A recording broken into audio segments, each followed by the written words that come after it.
Hello dears, അപ്പോൾ നമ്മൾ ഇന്നൊരു ഹെയർ കെയർ വീഡിയോ ആണ് ചെയ്യാൻ പോകുന്നത്.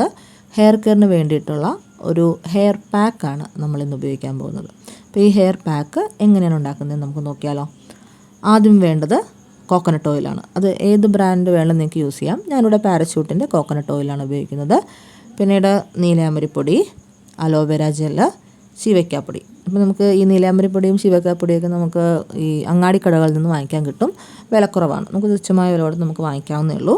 അപ്പോൾ നമുക്ക് ആദ്യം അലോവേര ജെല്ല് എടുക്കുക. ഇപ്പോൾ നിങ്ങൾ സ്കാൽപ്പിലേക്ക് മാത്രമാണെങ്കിൽ അര സ്പൂൺ മതിയാവും. ഇനി ഹെയറിലേക്കും കൂടി അപ്ലൈ ചെയ്യുന്നുണ്ടെങ്കിൽ 1 സ്പൂണോ അല്ലെങ്കിൽ 1.5 സ്പൂണോ ഉപയോഗിക്കാം. ഞാനിവിടെ സ്കാൽപ്പിലേക്ക് മാത്രം ആയതുകൊണ്ട് അര സ്പൂണാണ് എടുത്തിട്ടുള്ളത്. അപ്പോൾ നമുക്ക് എല്ലാവർക്കും അറിയാം, നമ്മുടെ സ്കിന്നിനെ മോയ്സ്ചറൈസ് ചെയ്ത് വെക്കാനും അതുപോലെ മുടി വളർച്ച കൂട്ടാനൊക്കെ സഹായിക്കുന്ന ഒരു ആയുർവേദ ഔഷധമാണ് അലോവേര എന്ന് പറയുന്നത്. ഇനി അതിലേക്ക് നമുക്ക് നീലാമരിപ്പൊടി ചേർത്ത് കൊടുക്കാം. നീലാമരിപ്പൊടി എന്ന് പറഞ്ഞാൽ നമ്മുടെ ഹെയറിനെ നല്ലൊരു ബ്ലാക്ക് കളർ കൊടുക്കാനായിട്ട് സഹായിക്കും.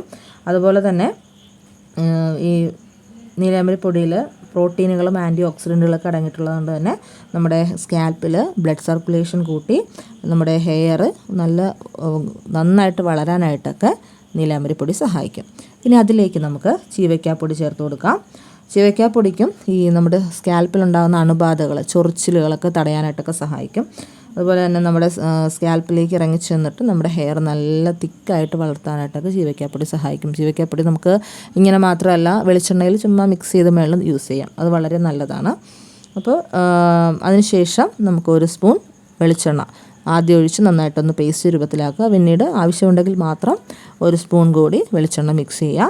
ഇപ്പോൾ ഈ ഉണ്ടാക്കിയ പേസ്റ്റ് നമ്മൾ സ്കാൽപ്പിലേക്ക് തേച്ച് പിടിപ്പിച്ചതിന് ശേഷം അരമണിക്കൂറോ അല്ലെങ്കിൽ 1 മണിക്കൂർ കഴിഞ്ഞിട്ട് കഴുകിക്കളയാവുന്നതാണ്. ഷാമ്പു ഉപയോഗിക്കേണ്ടതില്ല. ഇനി ഷാമ്പു ഉപയോഗിക്കണമെന്നുള്ളവർക്ക് മൈൽഡ് ഷാമ്പൂസ് യൂസ് ചെയ്യുക. അതൊരിക്കലും ഡയറക്റ്റായിട്ട് ഹെയറിലോട്ട് ഇടരുത്. പകരം വെള്ളത്തിൽ ഡയലൂട്ട് ചെയ്തിട്ട് വേണം ഉപയോഗിക്കാനായിട്ട്. അപ്പോൾ ഇതെല്ലാവരും ഒന്ന് ട്രൈ ചെയ്ത് നോക്കുക. മഴക്കാലമൊക്കെയാണ്, അപ്പോൾ നമ്മൾ ഹെയറിന് നന്നായിട്ട് കെയർ ചെയ്ത് കൊടുത്താൽ മാത്രമേ ഹെയർ വളരത്തുള്ളൂ. ഇല്ല എങ്കിൽ മുടിക്കായ ഉണ്ടാകാൻ, പൊട്ടിപ്പോകാനൊക്കെ ചാൻസ് ഉണ്ട്. അപ്പോൾ എല്ലാവരും ഹെയറൊക്കെ നന്നായിട്ട് കെയർ ചെയ്യാം.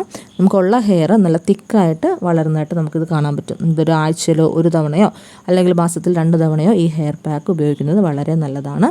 നമ്മുടെ ഹെയറിൽ മാറ്റങ്ങളുണ്ടാകുന്നത് നമുക്ക് പെട്ടെന്ന് ഐഡൻറ്റിഫൈ ചെയ്യാൻ പറ്റും.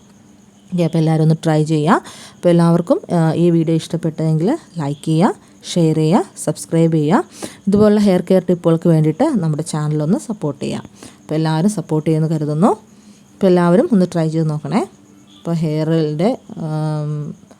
ഹെയറിനുണ്ടാകുന്ന മാറ്റങ്ങൾ എല്ലാവരും ഒന്ന് കമൻറ്റ് ചെയ്ത് ഒന്ന് ട്രൈ ചെയ്ത് നോക്കിയിട്ട് എന്തായാലും കമൻറ്റ് ചെയ്യണം കേട്ടോ. Okay, by.